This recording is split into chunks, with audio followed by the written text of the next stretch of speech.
Now, work camping is a little different between the two parks, and the one that I'm highlighting today is Sundance. So we're going to talk about Sundance because that's where we work, Ninette and I, and this is what we know. And so we're going to tell you all about that.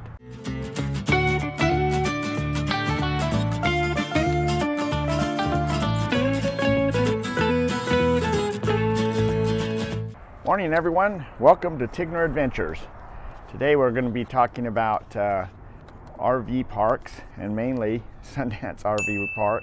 When we were up at Quartzsite, we showed you a bunch of different work camp jobs and things, and we didn't really highlight Sundance, but we did highlight this little coupon here for 3 nights free to stay here.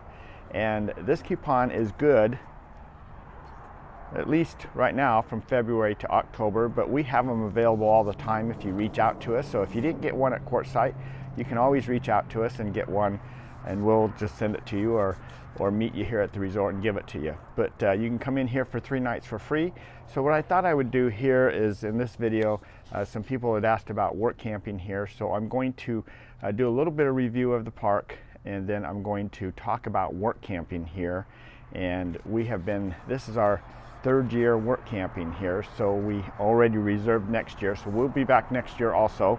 But I wanted to kind of give you a layout of the park and then a layout of work camping in general here to kind of go with those things that we talked about up at Quartzsite.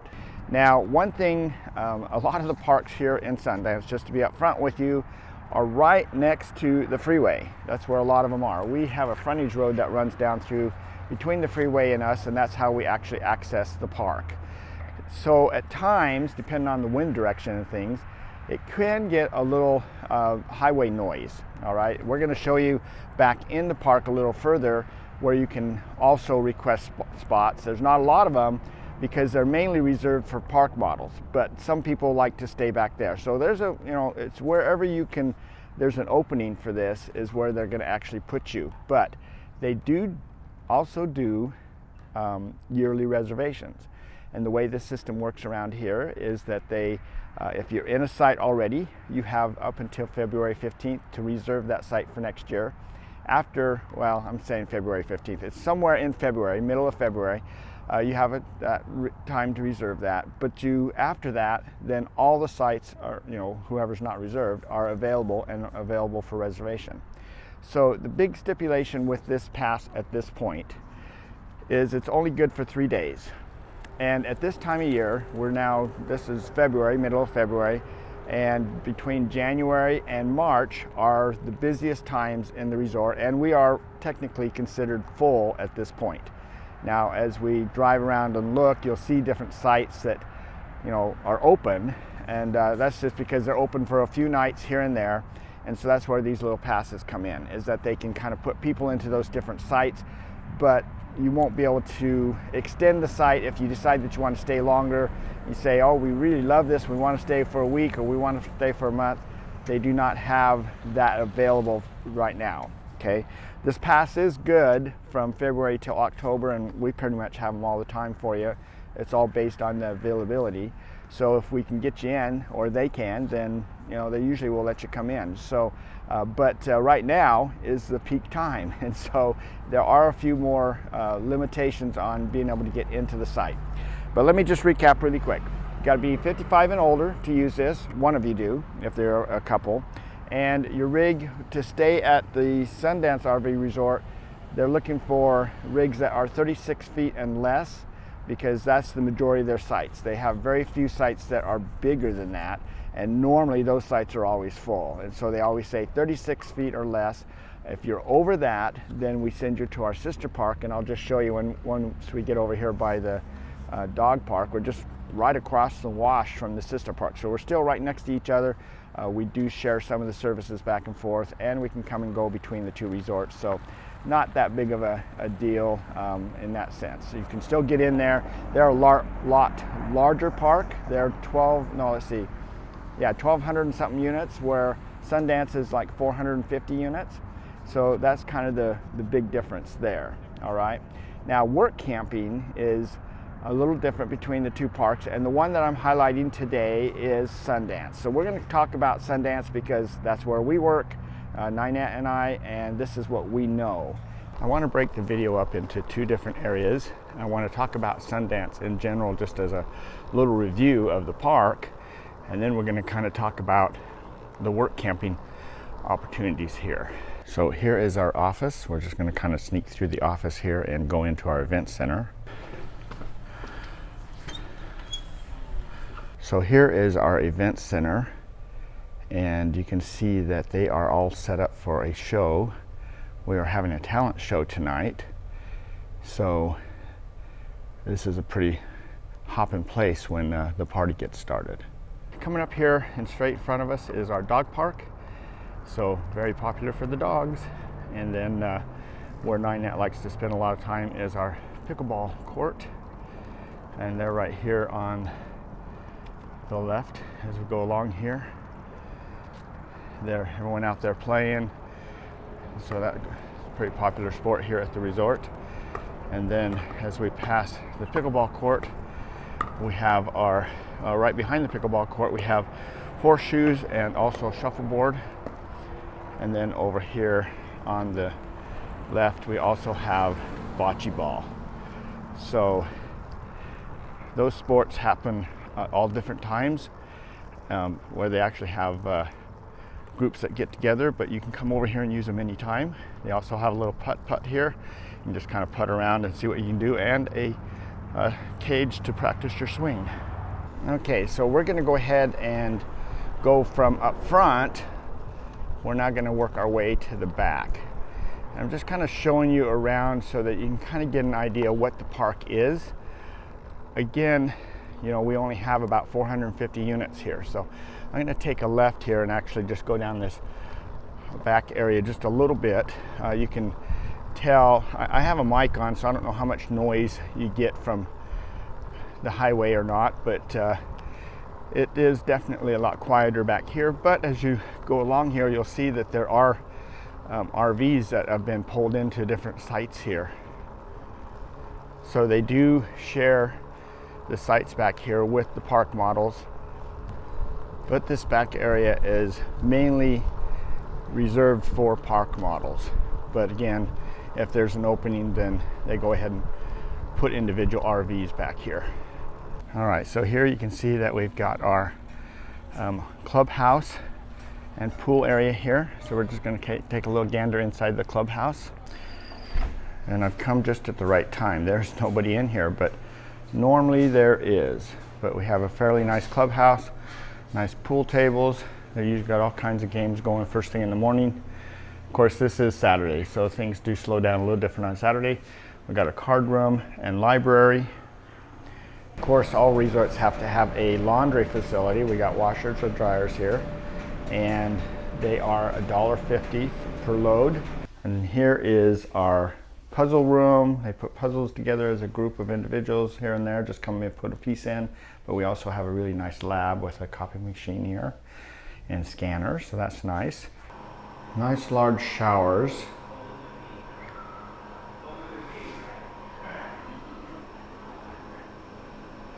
And bathrooms. And then here's our pool area. Everyone likes to come out here and lounge. Got a nice big pool with a hot tub over there. So, nice music playing. Then they also have the snack bar area here that you can get snacks. They have live music for happy hour at least twice a week. So that's pretty nice. And then of course there's the softball field.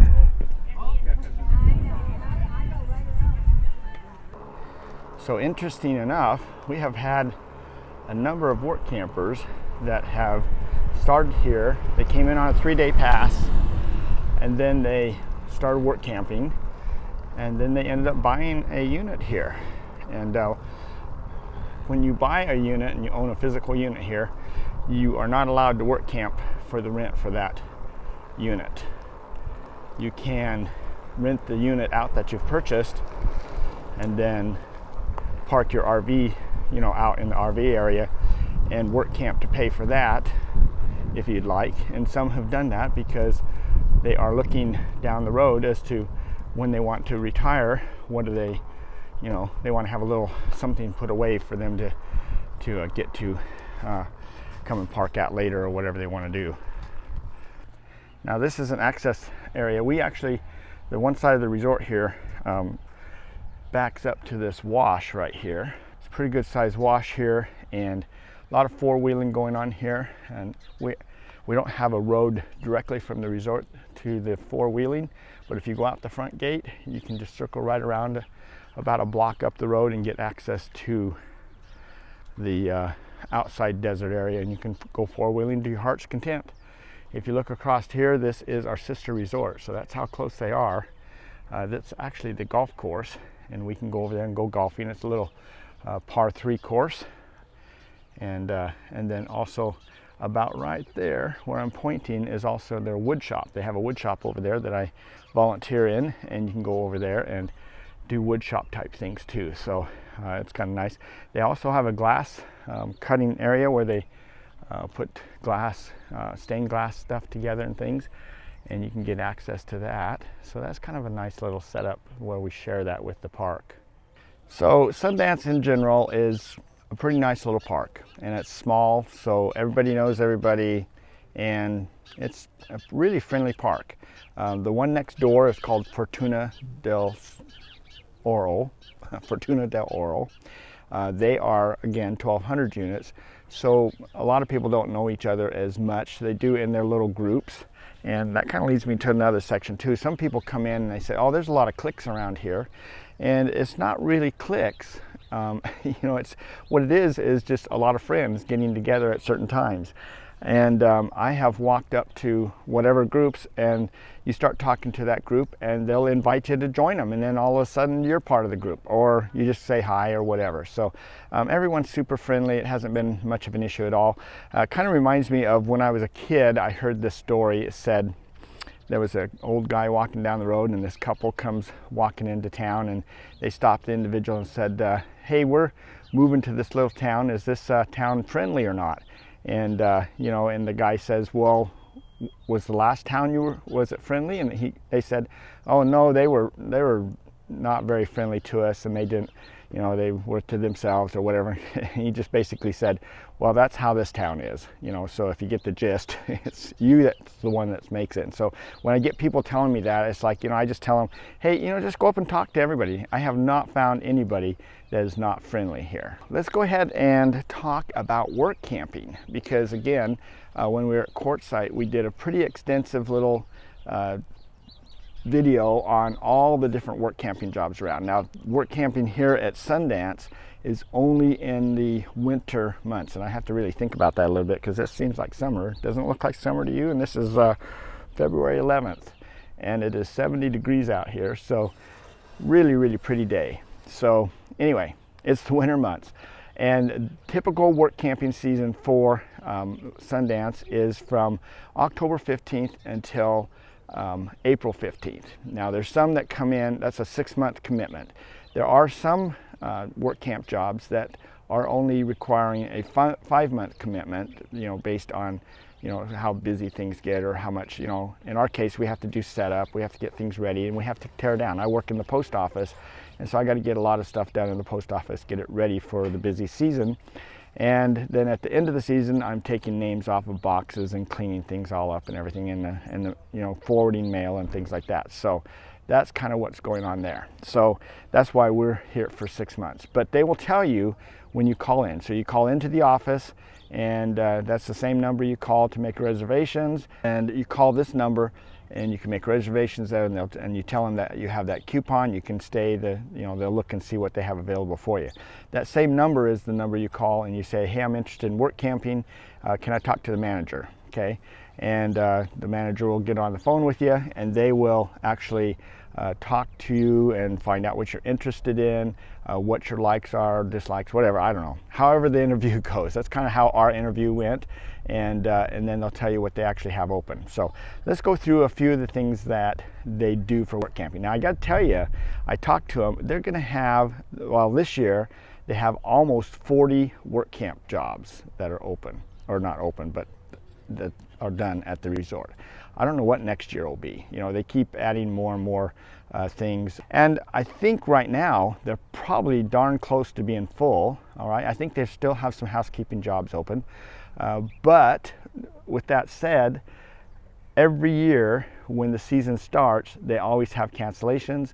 They always have people that call up, you know, in another month or two and say, you know what, I've decided I'm not going to be down that way, so I can't come, or, you know, something's happened, whatever. So it's always good to at least get your name on the waiting list. Here's a list of all the work camping areas that's in the resort. Again, almost 40 different individual jobs, but this is the areas that you would be working in. And the way that it works is that you typically work, it's all based on your rent. So here is a little different. You don't get a site for free. You pay the same amount that everybody else pays for their site. They do have specials, and you get those specials just like anybody else.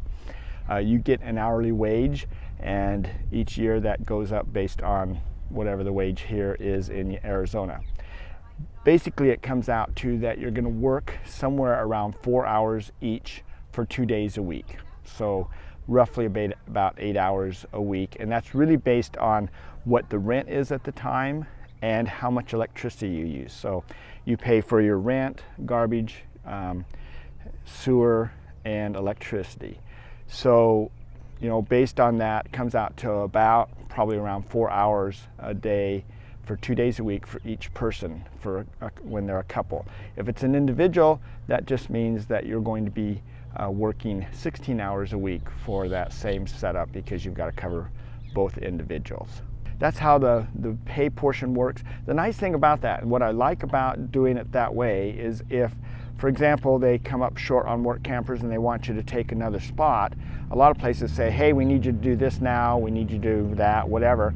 And it's just included in your free site. You don't get any extra for it. Your site just is getting, you know, that's it. And so you're doing all this work.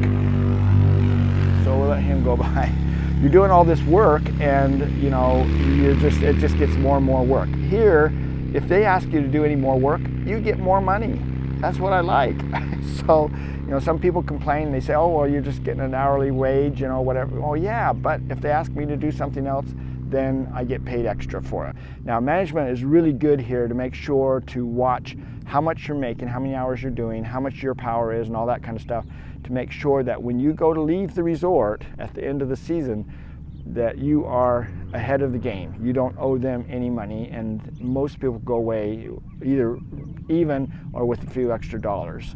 This is not one of those work camp jobs where you come and you work and you're going to make money. So that's why they're typically looking for retirees to work here at the park. And when you get your check, you just pay that onto account. And at the end of the season, you get it all taken care of. So that's how it all works that way. So most people have it where they work together and they work the same 2 days, or maybe they only work 1 day and they just work 2 full days. Okay, but they do it all together. And then that way they can take off the rest of the time and go do whatever they want. So there's lots here. You just have to call and talk to them and see what's available for you, what might work for you, okay? So anyway, hopefully that answers your question that way. Hopefully we've showed you around a little bit more so you kind of understand what's going on here at the park. And if you have any questions, please put them in the comments below. Be glad to answer those. If you're interested in the 3-day pass, send us an email at tigneradventure.com, tigneradventures with an s.com, and we can mail out some of those passes to you, or we can arrange, you can make your reservation, say I have the pass, or you know, Tigners have the pass and they're going to meet me there and give you the pass, whatever. We can do all that kind of stuff too. We're here until April 15th. We're actually in Site 304. You can come by anytime to visit us. We love meeting any subscribers that we can. It's fun to make new friends. So anyway, with that said, like the video and give us a thumbs up. We appreciate it. And we'll just plan on, you know, seeing you down the road somewhere. And if not, then hopefully we'll be on our next video. So take care.